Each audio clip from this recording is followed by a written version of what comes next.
Question number 1 কপাহৰ পৰা বস্ত্ৰ উৎপাদন কৰাৰ প্ৰথাটো ক'ৰ পৰা আৰম্ভ হয়? শুদ্ধ উত্তৰটো হ'ব অপশ্যন 4টাৰ ভিতৰত option A Bharat. Question number 2 অৰ্থশাস্ত্ৰ কোনে ৰচনা কৰিছিল? শুদ্ধ উত্তৰটো হ'ব অপশ্যন এ অৰ্থশাস্ত্ৰ কোনে ৰচনা কৰিছিল? চাণক্যই। কুৱেশ্যন নাম্বাৰ 3 তলৰ কোনজনক অশোকে ন্যায় ব্যৱস্থা পৰিচালনা কৰিবলৈ নিযুক্তি দিছিল?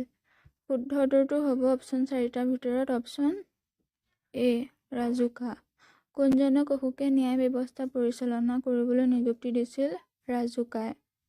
কুৱেশ্যন নাম্বাৰ 4 মহাবীৰ জৈনে কোন স্থানত মৃত্যুবৰণ কৰিছিল? শুদ্ধ উত্তৰটো হ'ব অপশ্যন এ পাৱাপুৰী।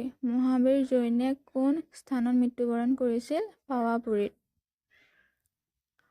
কুৱেশ্যন নাম্বাৰ 5 তলৰ কোনজনক এছিয়াৰ পোহৰ বুলি কোৱা হয়? শুদ্ধ উত্তৰটো হ'ব অপশ্যন এ বৌদ্ধ। তলৰ কোনজনক এছিয়াৰ পোহৰ বুলি কোৱা হয়? বৌদ্ধক। কুৱেশ্যন নাম্বাৰ 6 তৃতীয় বৌদ্ধিক সংঘ কোন হৈছিল? অপশ্যন 4টাৰ ভিতৰত অপশ্যন শুদ্ধ উত্তৰটো হ'ব option A Pataliputra. Question number 7 বৌদ্ধৰ জন্ম ক'ত হৈছিল? বৌদ্ধৰ জন্ম ক'ত হৈছিল? শুদ্ধ উত্তৰটো হ'ব option A লুম্বিনীত। Question number 8 Sarnath কোনখন ৰাজ্যত অৱস্থিত? ইয়াত শুদ্ধ উত্তৰটো হ'ব অপশ্যন এ উত্তৰ প্ৰদেশত।